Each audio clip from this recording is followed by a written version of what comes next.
Spoilers for anything called Fargo, except the city, but who cares about that. This video will contain footage depicting graphic violence and some lewdness but no nudity, as well as some scenes of hateful language.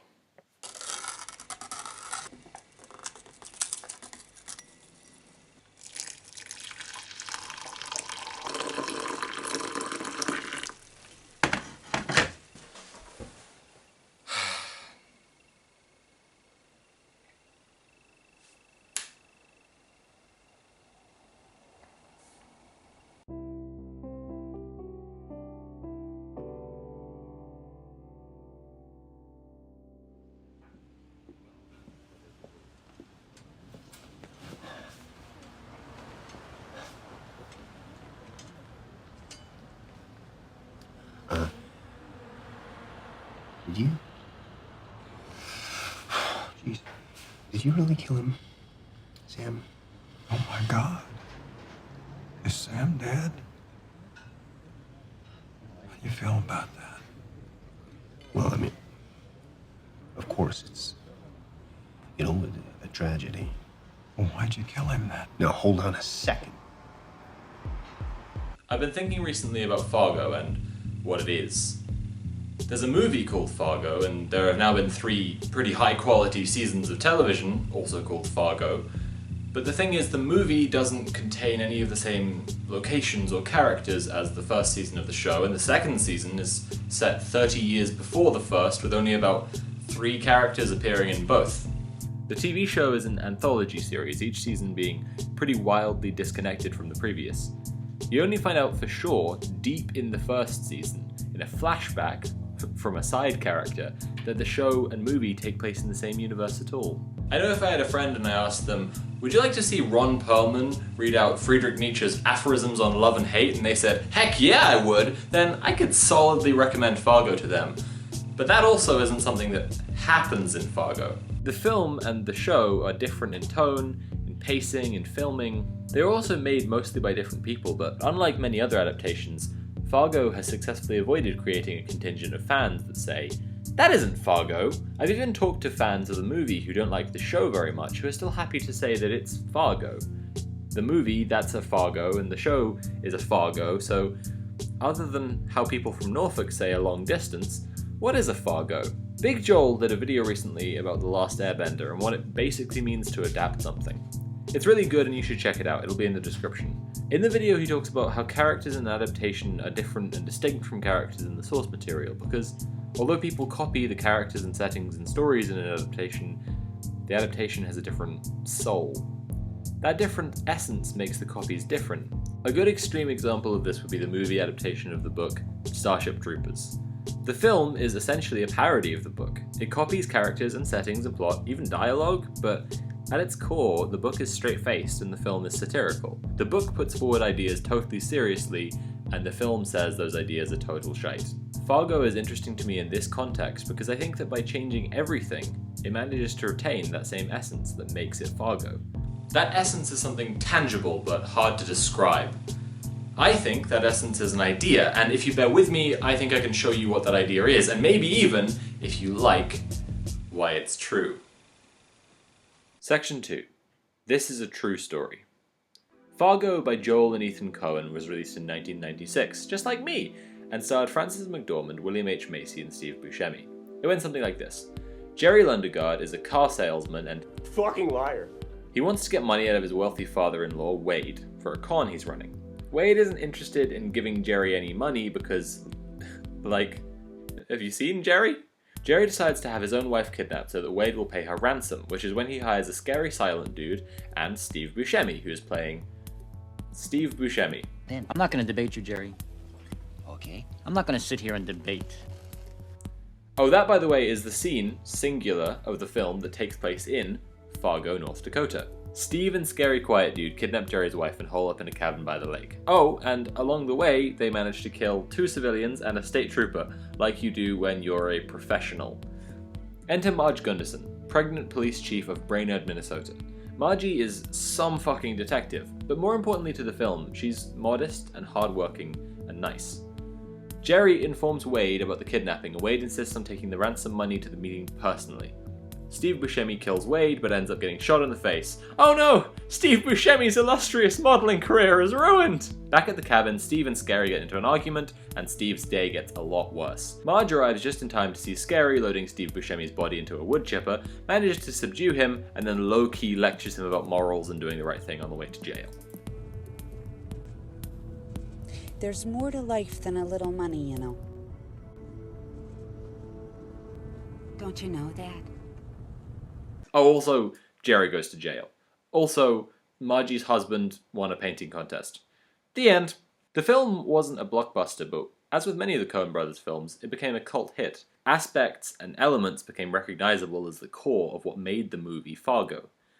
Here are some of those elements. A hard-working, modest, and nice police officer who is an amazing detective/genius.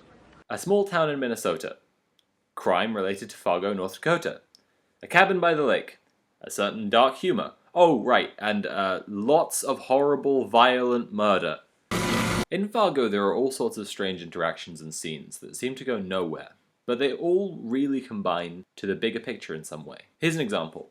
While in Minneapolis, Margie has dinner with an old friend, Mike, who pretty rapidly progresses from polite dinner companion to mega creep to wild breakdown over his dead wife. This scene seemingly exists only for comic relief, but later, when Marge discovers that the woman Mike was crying about was neither dead nor ever actually his wife, she reflects on how trusting she usually is of people and goes back to interview Jerry a second time. Jerry flees the interview, I think he's fleeing the interview. which pretty solidly validates her suspicions. This isn't put out in the open, but it's a character development.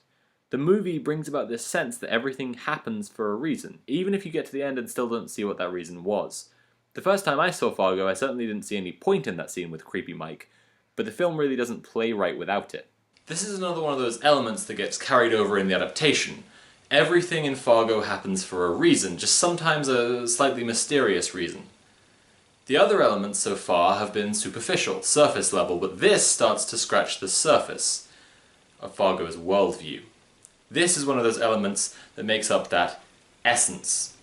This makeup of smaller elements into a larger whole is actually, well, I'm not sure what to call it exactly, referenced? Parodied? It's not parodied. In the third season, the episode The Narrow Escape Problem opens with Billy Bob Thornton, star of season 1, reading out Prokofiev's notes for Peter and the Wolf. Each character in this tale is going to be represented by a different instrument of the orchestra. The bird will be played by the flute, like this.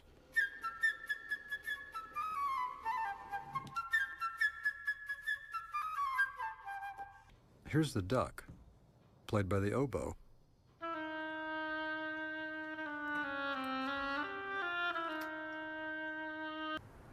And Peter by the strings.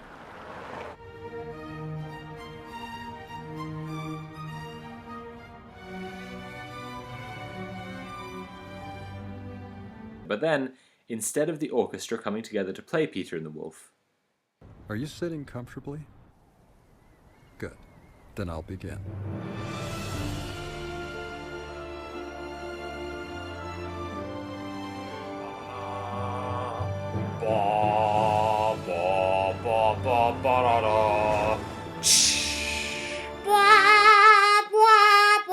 The Fargo score is pretty fantastic, and I think it would be fair to say the different parts of the orchestra symbolize different characters and elements in the story.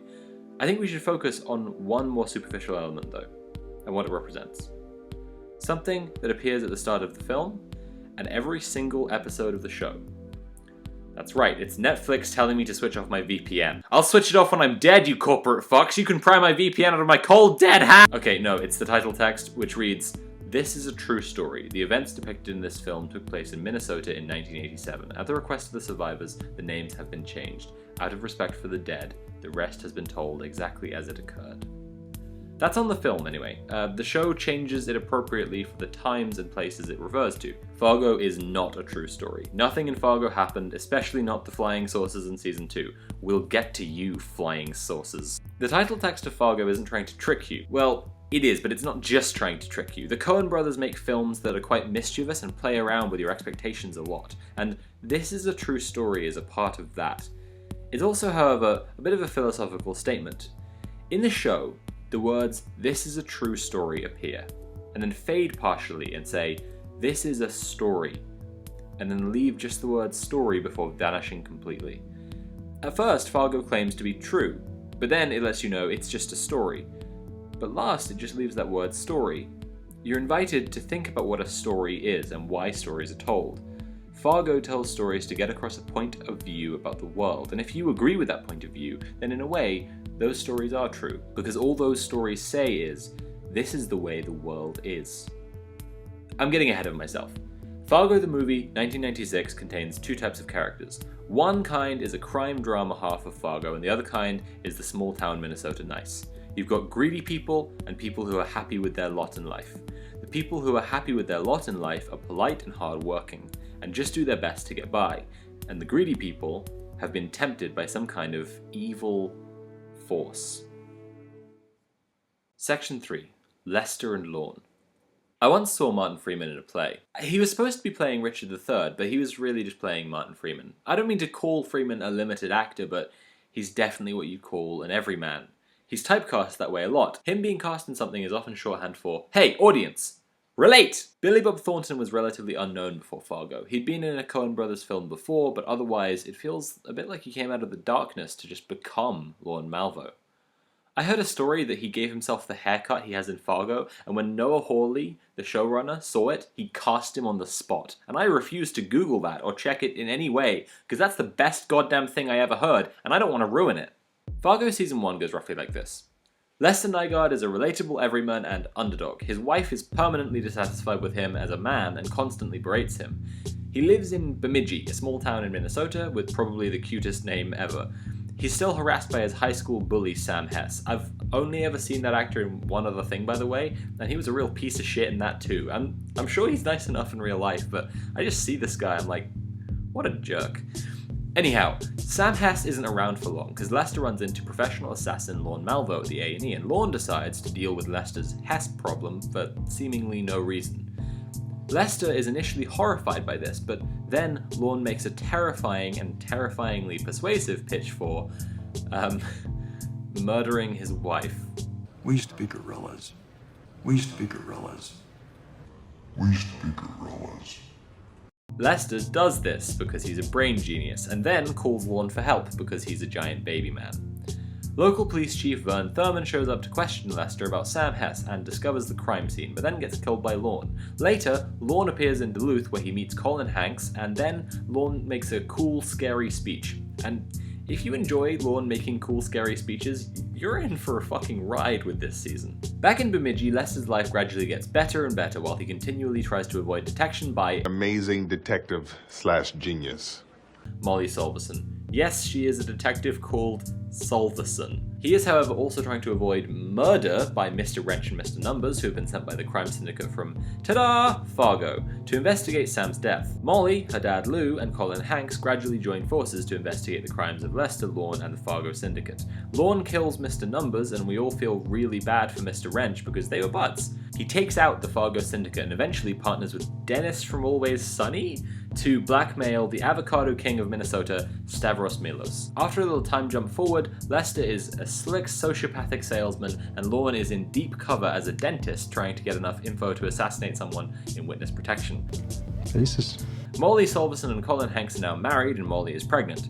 After a chance meeting, Lorne offers to take Lester under his wing.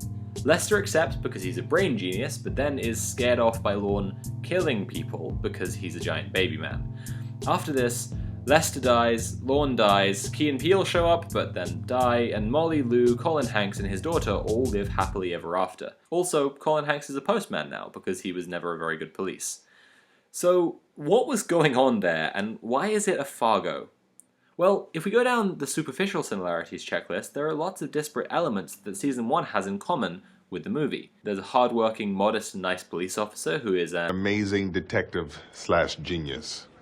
A small town in Minnesota, crime related to Fargo, North Dakota. Lorne actually hides out in a cabin by the lake. There's certain dark humor is there, and yep, lots of horrible, violent murder. In this first season, though, there's something new. Something the movie didn't have, and something that instantly becomes an iconic element in the same way that some parts of the film became iconic. That element is Lorne Malvo, and his haircut. Lorne represents evil in Fargo, in an inhuman way. There are multiple comparisons throughout the season between Lorne and animals or other forces of nature, most notably wolves. Once upon a time, there was a little boy. He was born in a field and raised in the woods. And he had nothing. In the winter, the boy would freeze, and in the summer, he would boil. He knew the name of every stinging insect. At night, he would look at the lights in the houses and he would want. Why was he outside and they in? Why was he so hungry and they fed? It should be me, he said. And out of the darkness the wolves came, whispering. Lorne even drives Milos round the bend by essentially pretending to be the wrath of God. God is real.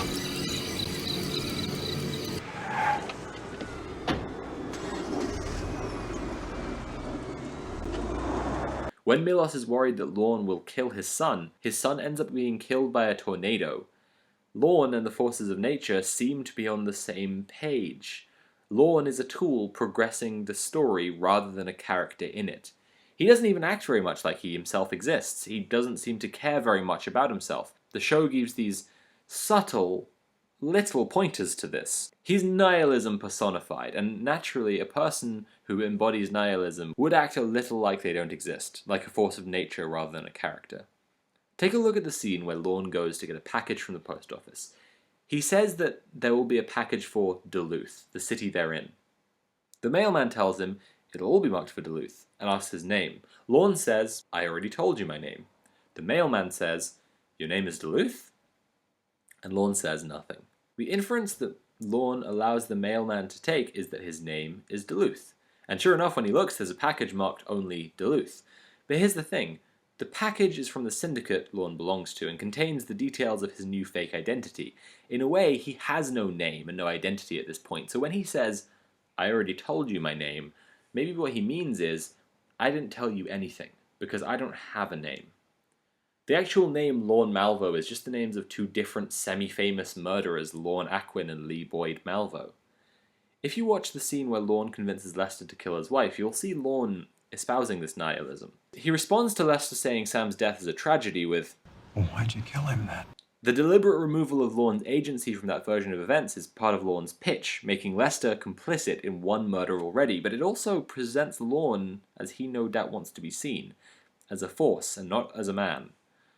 The other part, though, is just that, it's a pitch. Lorne is trying to pitch Lester on the idea of killing his wife. He hates normal, everyday suburbanites, and he wants to destroy that whole life wherever he can. Right near the end of the season, it's revealed that Lorne has dozens of tapes, recordings of men he has convinced to do horrible things, just like Lester. This isn't part of his job. He seemingly gets off on this. It started what? All we did was talk. No, that's not. No, you said things. Jumbled me up. Told me I needed. And now they're dead. This is the only actual character motivation Lorne is shown to have. He wants to tempt people to be evil, and in doing so, destroy their modest lives.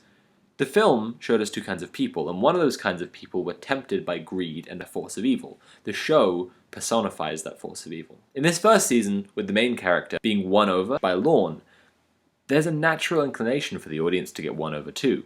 That's why philosophical discussions of Fargo fanbase after season 1 tended to be a bit, I'm 19 and I've just done cocaine and read Foucault for the first time, let's talk about my top 10 favourite spree killers! I started by talking about the casting of Freeman and Thornton because I think that reflects the mood of this season, getting seduced, won over by the force of evil. And with Everyman's Everyman Martin Freeman in the lead role, it's effectively the audience who are getting seduced, getting won over by that supernatural force of evil. Section 4. Ed and Peggy. So, you're settling in to watch Fargo Season 2. You know what you're expecting. It's a bit of a guilty pleasure. Charismatic Lorne Malvo is going to tell you to think for yourself and choose what kind of person you're going to be and wake up and, murder your wife or something. But then, you get something else. You don't get Lester Nygaard, the Martin Everyman. You get Ed and Peggy Blomquist. Ed and Peggy are not so easy to relate to. In fact, they're honestly fucking idiots who make the wrong decision at every possible turn, leaving you jaw agape staring at the screen. Season 2 goes roughly like this. It's set in 1979. Ed is a butcher and Peggy is a hairdresser. They have a comfortable existence in their small town, but Peggy is chronically dissatisfied. They had plans for the future and they had their differences, but now, suddenly, they've murdered someone. Rye Gerhardt is, or was, the youngest brother of the Gerhardt family, a powerful organized crime family in Minnesota. Rye is the Fredo of the family and wants to run his own shit, but in trying to run some pinhead scam with typewriters, he tries to threaten a judge, ends up murdering 3 people, and then gets hit by Peggy Blomkvist's car and finished off by Ed in the garage with a trowel. Over the course of the season, the Gerhardt family, beset by a hostile takeover from the Kansas City mob, tried to track down and kill Ed and Peggy. Their man, Hansi, ends up playing both sides a little, leading to an enormous shootout at a motel. Hansi, following the destruction of the Gerhardts, decides to set up a crime syndicate in Fargo. Yeah, that one. Also, at various points in the season, no joke, flying saucers show up. Glowing, spinning, extraterrestrial flying saucers. UFOs. Thanks, Fargo. The Lorne Malvo thread, the naturalistic evil, social Darwinism, supernatural bad guy in this season is Mike Milligan. Mike Milligan, like Lorne Malvo, is a nihilist, an individualist, what I'd call a primal libertarian. These characters' ideas about the world are really classic libertarian ideas, straight out of r/I'm 14 and this is deep. Your problem is you spent your whole life thinking there are rules. There aren't. But they also make frequent appeals to ideas of nature. We used to be gorillas. Mike Milligan makes a big deal over civility and being rational, which... Did I already do the 14-year-old neckbeard joke? Milligan isn't here to tempt Ed and Peggy, though. Ed and Peggy make their own terrible decisions, totally independently. No charismatic evil to fool them into it, just them being awful people and us watching and being baffled at their constantly bad decisions. Generally in Fargo there isn't a main character, but I think the most relatable character in Season 2 is Lou Solverson, who I did not mention so far. You'll remember Lou as retired police officer and restaurant owner from Season 1. He's Molly's dad. He's the most on track morally, he seems to have the best basic grasp of reality of all the characters. Am I the only one here who's clear on the concept of law enforcement? And to be honest, he's just really dang cool. You okay, Ma? Maud Schmidt's boy here is trying to tell me your brother killed a judge. Nobody killed a judge. We own all the judges. What'd be the point of killing one? Now, Dad. Don't you dog me. We're not friends. We found Rye's prints on the gun. You're gonna find my boot on your neck. You keep talking like that. Well, now, to be fair, I'm the one who found the gun, so I think you're dancing with the wrong girl.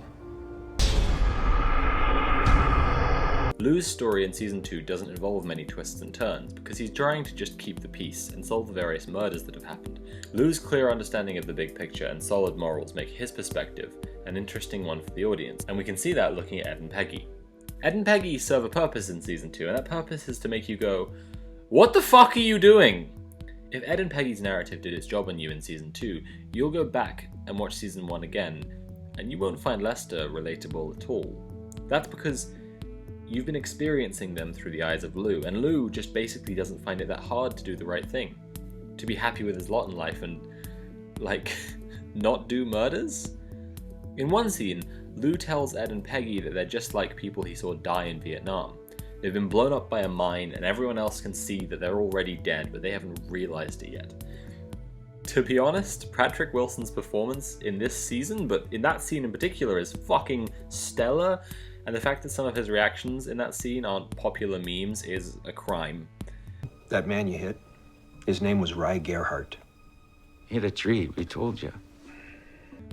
The way Peggy is actually introduced to the show is as an anonymous person who makes bad decisions.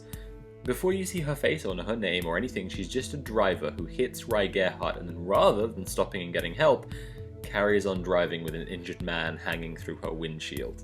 The way Ed is introduced is through Peggy's eyes as a disappointing husband. The way we see Ed and Peggy consistently is through Lou's eyes, as normal people making terrible decisions, and through Lou's eyes it makes no sense why they can't just be happier and not do shitty things.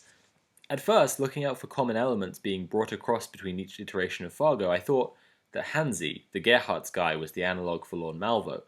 And I thought that was kind of shitty, because frankly, if you gave Lorne's philosophy, comparing himself to animals and behaving like this force of nature, onto a Native American character, You'd be playing into stereotypes.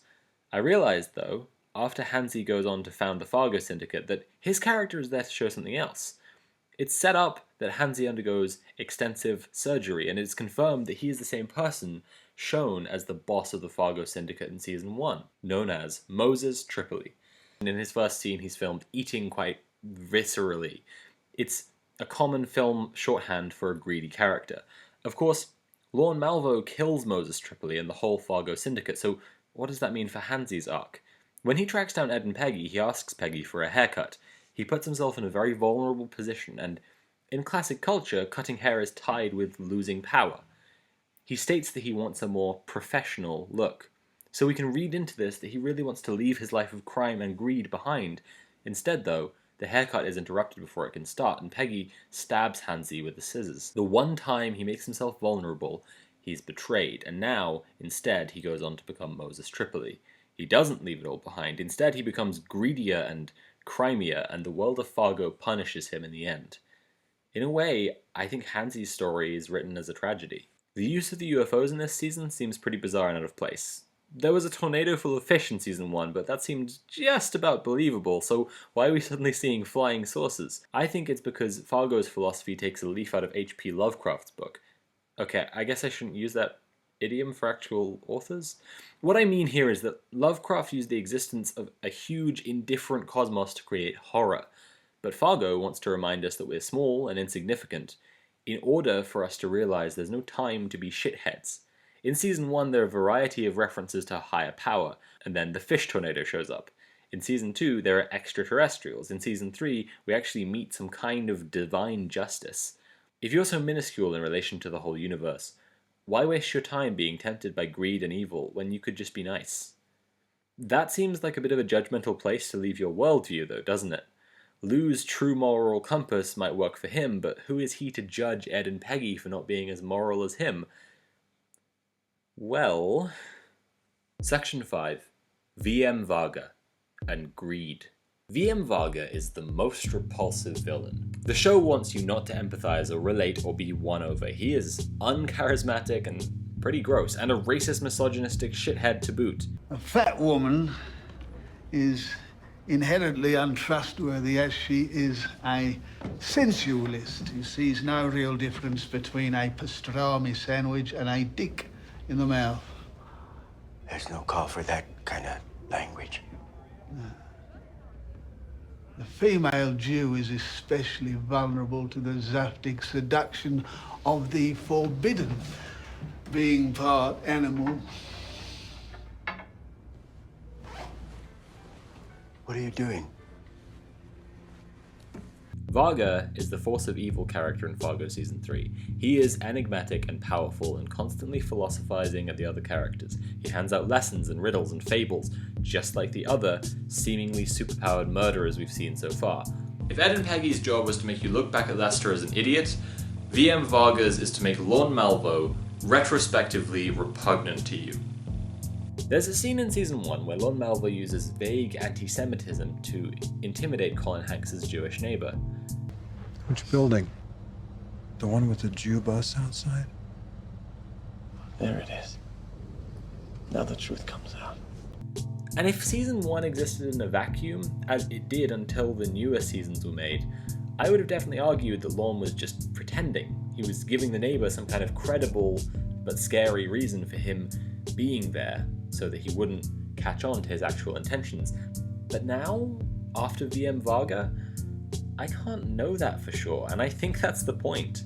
Vargas is a real piece of shit. I've spoiled enough of the points of Fargo, and this essay is getting long, so I won't try to go over the whole of Season 3. The important things to know are that brothers Ray and Emmett Stussy, played by Ewan McGregor, have wound up with totally different lots in life, and Ray is extremely jealous of Emmett. Emmett's company gets taken over for money laundering by V1e Vargas, and Gloria Bergel, great name, is investigating the various violent murders that keep falling out of the bottom of this tense situation. Wait, you also need to know there's a bit where Ray Stussy's girlfriend is trying to get away from V1e Vargas' goons, and she's handcuffed to Mr. Wrench from Season 1, and they're running through the woods at night and they only have an axe, but V1e Vargas' goons are hunting them with a crossbow, and it's insanely scary, and you're like, what are they gonna do? They only have an axe! And then Mr. Wrench throws the axe and he kills one of the guys, and it's just the coolest thing I ever saw! I think you need to know that anyway. I think we should get back to the question, what is a Fargo? Because now we've seen all the stories that have been told under that name. I don't think there are lots of common elements that run between all those stories, but there are more elements common between the movie and Season 1, and Season 1 and Season 2, and 2 and 3. I think that the reason Fargo's adaptation has worked so well is that it is adapted more than once. But more than that, they are stories written with a point of view of the way the world works, which is consistent between them. And that's the most important thing you could possibly carry across, because newer stories make you go back and reflect on earlier stories. Fargo, the TV show, functions like a piece of persuasive writing. Its structure makes points in stages and then revisits and revises the earlier statements. At first, we understand that nice, relatable people can be tempted by evil, by greed. Then we understand what it means to be a good person and not be tempted. Then we understand that the greed which tempts those people is victimizing them. Emmett Stussy is manipulated and abused by V1e7. Varga. People he knows are murdered by Varga's goons, and Varga even explicitly states the situation as being that Emmett is prey, yet to realize it has been caught by a predator. Consistently in Fargo, things work out better for the good people and worse for the people tempted by greed. The good people being good makes them do things that work out better for them, that make the world a nicer place. People who live in corruption and greed only perpetuate it, and I think that's something very real. After all, corruption fundamentally is a human system. If it wasn't perpetuated by people, it couldn't exist. Let's talk about one more running theme in Fargo. Actualization.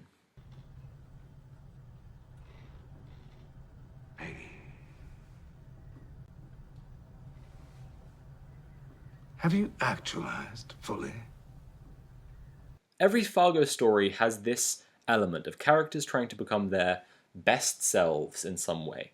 Lester actualizes, Peggy tries to actualize, Lorne and the other evil characters have fully actualized. To be is simply to exist. Try it. Try simply being. That scene, Have You Fully Actualized, lays out a really important common thread in Fargo to do with identifying the person you want to be and simply being that person. You got your whole life. In your whole life plus. The trick is, you have to identify the right kind of person to be. Lou simply is a good guy. Molly simply is a good guy. They aren't walking existential crises, but they also aren't shitty people. Fargo shows us the people who want more from life and the offer of becoming actualized, but in also showing us the people who don't find it that hard to just be nice to one another, they also show us another unspoken part. The unspoken part of Fargo is that you can become someone who is simply good. You can actualize fully and be a nice person. You don't have to be a wolf or a gorilla. You could just be a postman. Near the end of Season 1, Molly gives Lester a riddle. She says there's a man on a train, and he realizes that in his haste to get onto the train, he dropped one glove on the platform, but now the train is pulling away. So what does he do? Lester has no answer to this, and Molly reveals the solution. He throws his other glove out of the window so that whoever finds them will at least have the pair. Lester can't answer this question because the altruistic solution just basically would never occur to him.